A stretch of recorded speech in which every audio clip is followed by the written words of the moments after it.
with kids. The shed was built a little bit too close to the school, and the school was having an issue with children jumping off of the roof of the school onto the shed. The shed was approximately 50 years old, and what they were looking to do was they wanted to build essentially the exact same shed, but they wanted to move it 8 feet further away from the school building.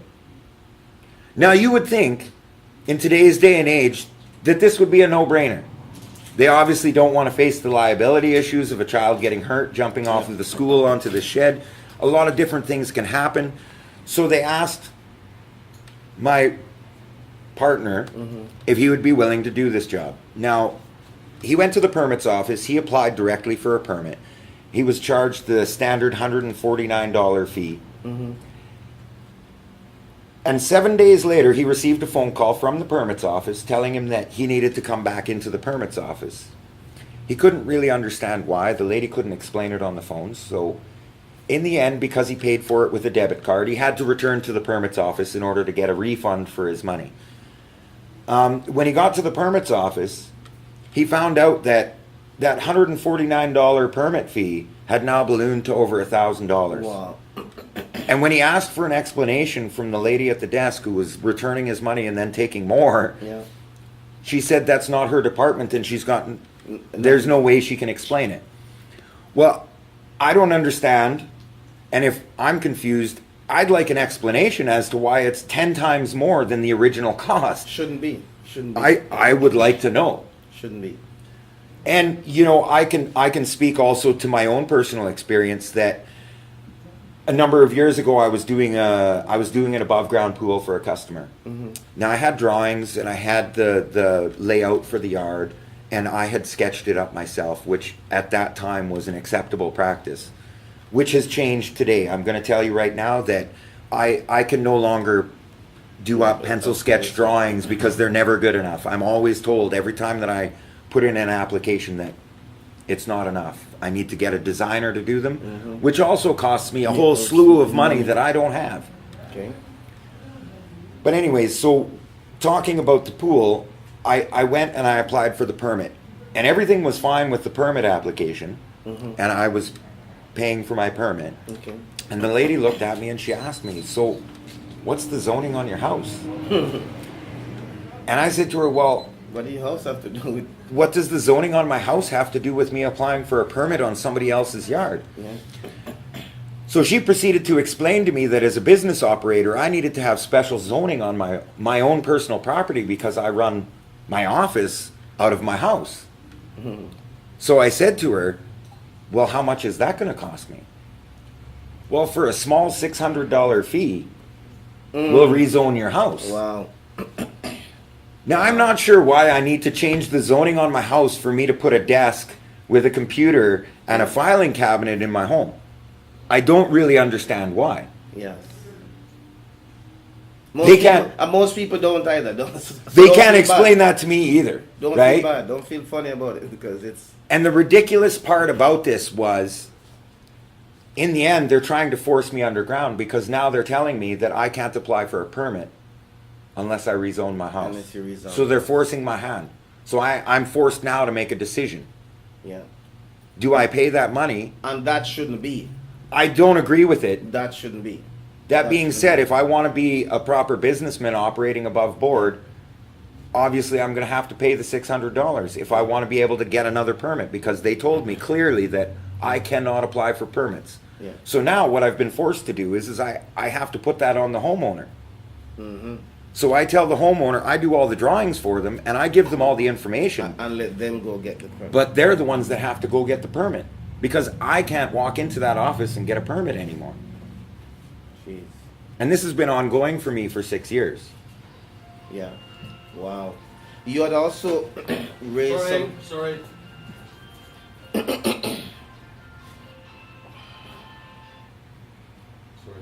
Hello. Hey.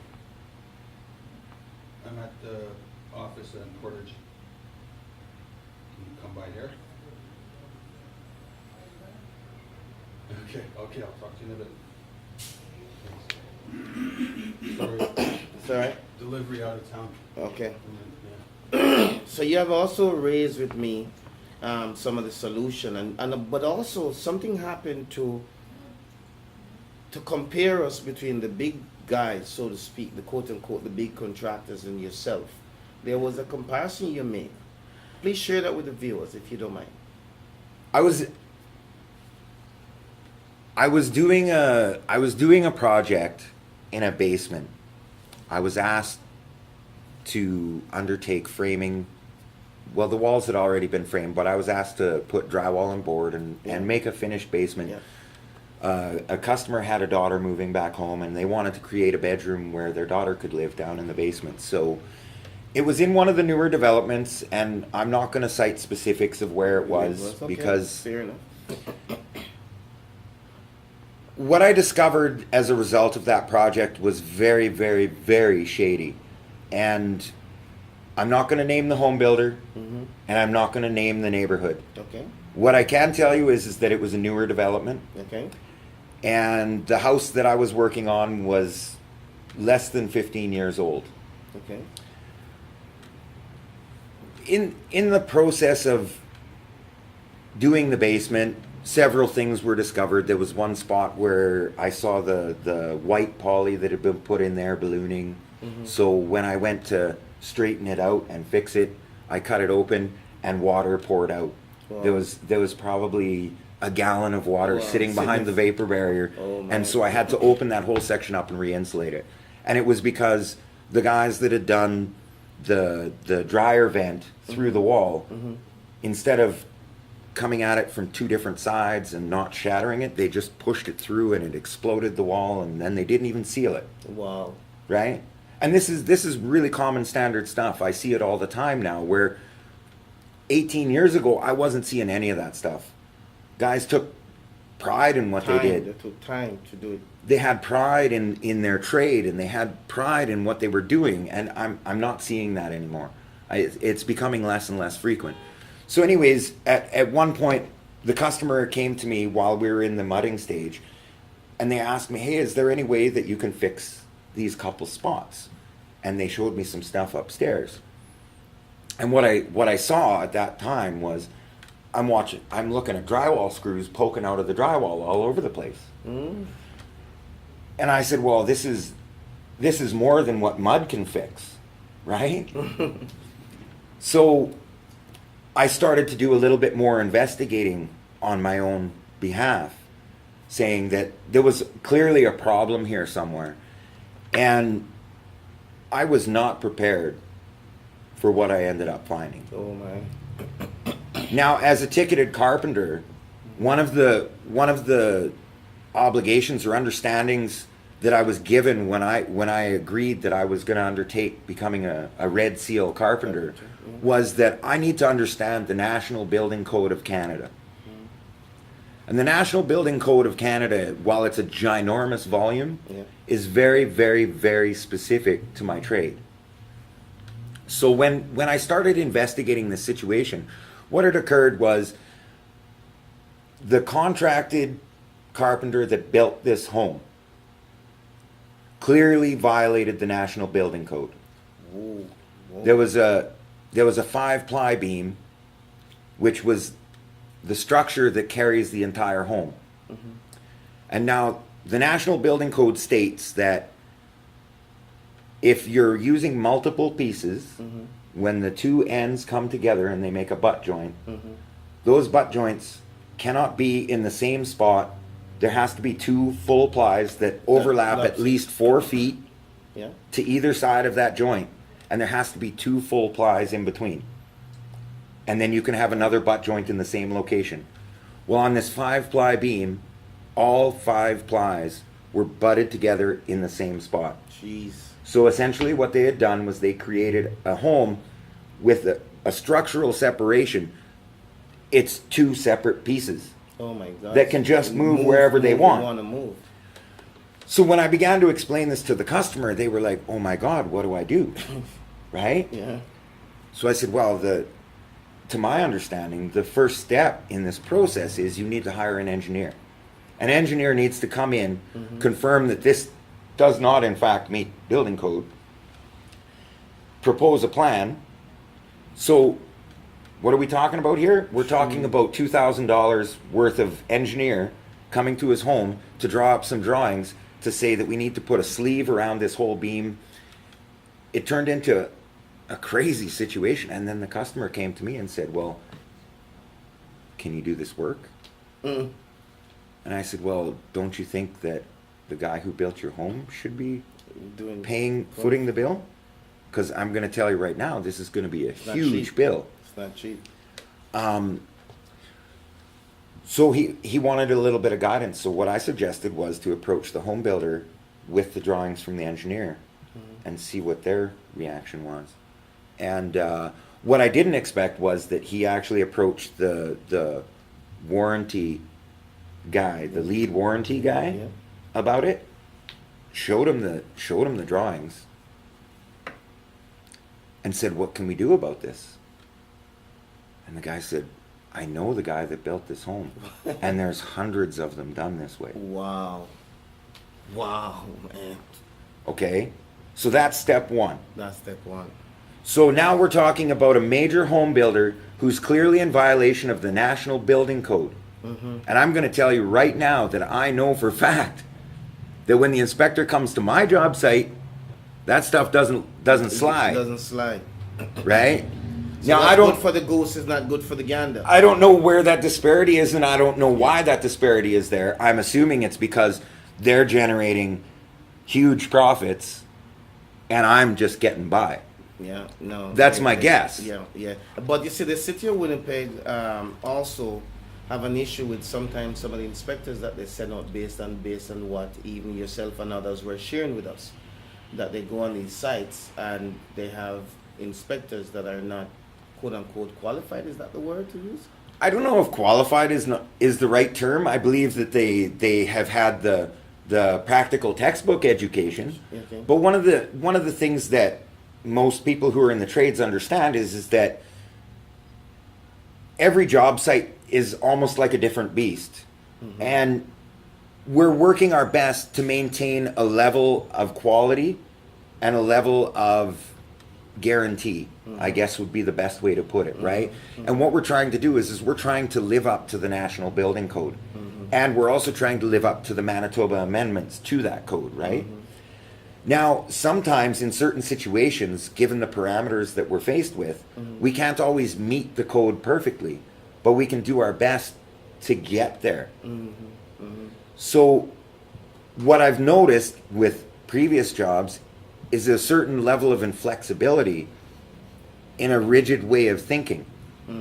And so these are people that they're sending out to do inspections on job sites. I can cite an example again. Okay. In my own home, I got my electrical service upgraded. Right? I'm not an electrician. I don't know how to do that work. I hired a professional electrician. That electrician, much like myself, not willing to pay the $600 to rezone his home, Yeah. says, hey, as a homeowner, you can go pull that permit. Okay. That's what I did. So I dealt with the permits. I dealt with the inspections. Well, the inspector comes to my home.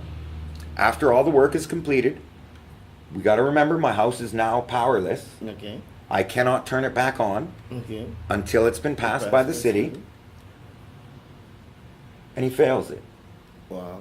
I hired a professional electrician, Yes. and he fails it. So I phoned. And I said, can you explain to me why this fails? I didn't get any real answer from the guy that I was speaking to. I asked to speak to a supervisor who called me back several hours later. And I said, can you just explain this to me? Tell me why it's My contractor is telling me that this meets code. And now I'm being told that it fails. Can you tell me why? And it was all about the ground strap that was supplied by the original manufacturer of the panel. The ground straps. And you know what the guy says to me? Well, it meets code, So. but our inspector didn't want that. Oh no! Oh my God! Now, how do I, as a professional, go out there Yeah. and do the work knowing that I'm fulfilling the National Building Code? How do I and not get a support from the city's own inspection. And you know how many times I've heard this story that I've gone and I've done all this work and then the city guy comes along and I have to rip half of it apart because they fail it? I hear it all the time. Repeat.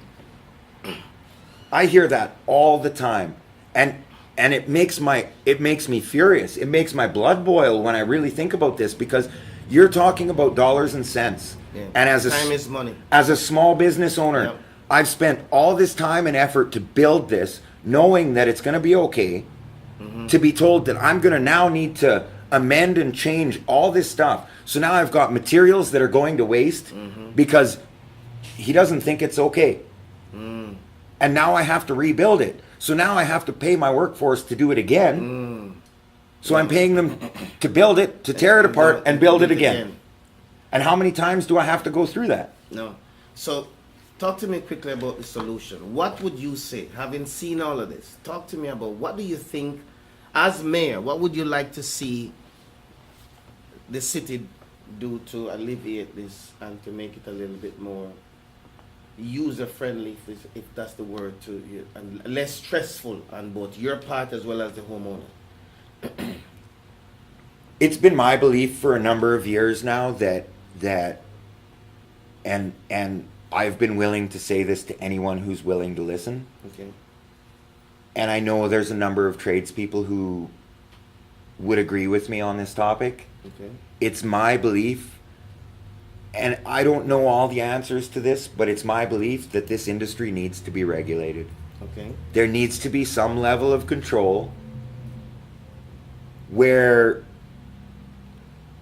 not just anyone can run to the company's office, pay the fee to register a name, and buy a beat up old truck and a few hand tools and call themselves a contractor.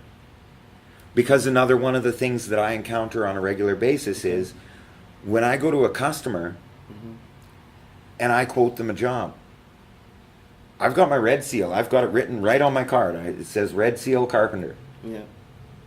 I think that's worth something. Yes, it does. But when I go It to a should- customer, should at least work the acknowledgement. when I go to a customer and I interact with them, Yeah. you know how many times I hear the story about the contractor that took their deposit and took off? It took off. Wow. It's never ending.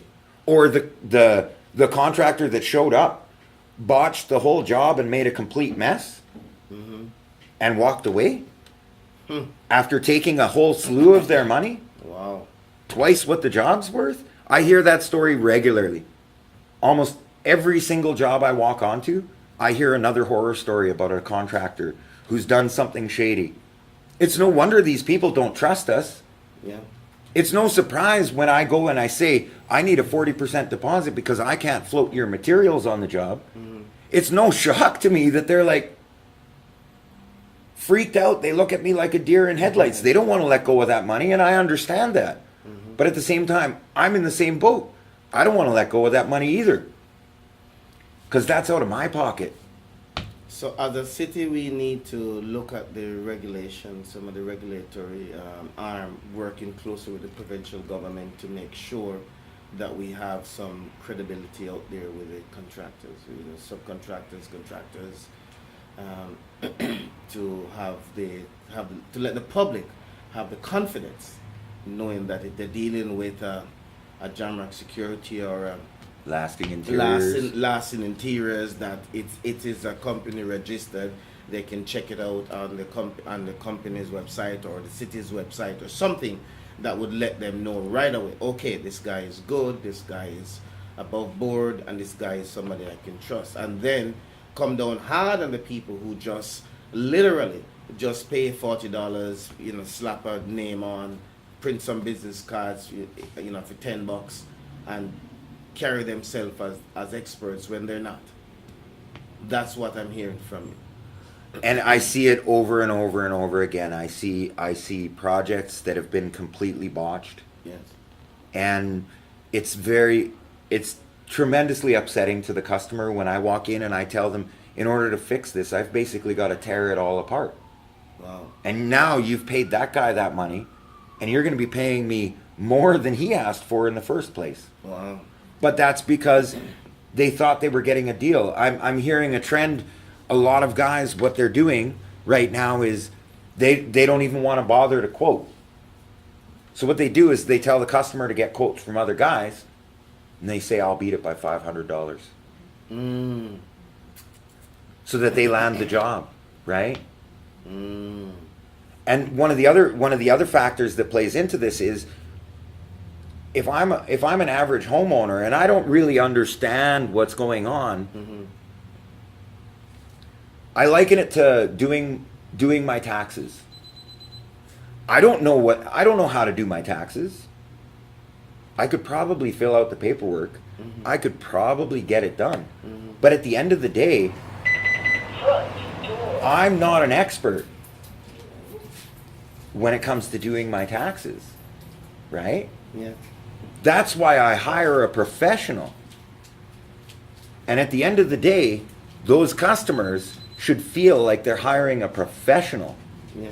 not just some guy that came off the street and decided he was going to be a business. No kidding. And I'm not saying that people shouldn't be allowed to have the opportunity to develop a business, but there has to be some sort of accountability. There has to be a level where they say, I've been in this trade now for X number of years, whatever that is. Yeah. They should be able to show an ability to perform the main discipline of their business over a period of time to make them qualified to be able to register a business in that discipline. Well said. Solution. I believe that as a certified tradesperson, myself being a Red Seal carpenter, Yes. I believe Lasting that interiors. for lasting interiors, another quick plug. Yeah. I believe that as a Red Seal carpenter, I'm qualified to talk about carpentry. Yes. But I would never in a million years imagine myself as a Red Seal carpenter who does electrical. Okay. But now you raise that because one of the issues that I find with, based on what other folks have been sharing with me, even inside the city of Winnipeg, we have some issues with people who are not qualified for jobs that they're supposedly getting out there to be inspectors for, and so the whole business of the hiring and the type of people that we've been hiring needs to look at seriously. And I know a lot of politicians are not going to raise this issue because they're fear of losing votes, but the truth is that at some point we got to keep it real, and keeping it real comes to us answering some questions, whereas the city is hiring people, and they should be hiring people who are in that profession, who is trained, qualified for the job, and not because they're family members or friends of somebody else that they get in the jobs because of that. It shouldn't be a curry favor, and I think that would help to eliminate.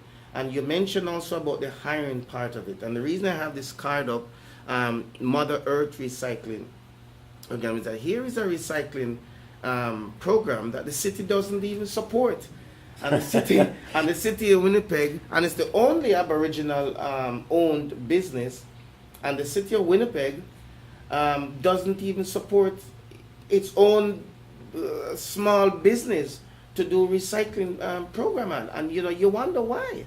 And I think it stems from the whole business of them not listening and paying attention to people like yourself and Al and others that's saying, hey, we got a problem here. Let's not wait until it becomes an epidemic. Everybody looks like a deer in a headlamp. Oh, we got a problem. I'm sorry to say it, but the inspections and the permits, it's already an epidemic. Oh my. It's way beyond a problem. Wow. So we need a total overhaul of the system. Something needs to happen there. Something needs to happen. Well, ladies and gentlemen, I think you've heard it, and you know what, Jeff? Thanks for raising this, because I believe it's something that as the mayor of Winnipeg, I'll have to look at seriously. And I understand it because as a small business owner, I know the struggles that small business owners go through. People who are not not connected with the people will never understand it. People who have never been on the ground and working in various communities will never understand these things. So thank you again for coming in, and thank you again for sharing this. Thank you, Don. Jeff. Right on. Okay.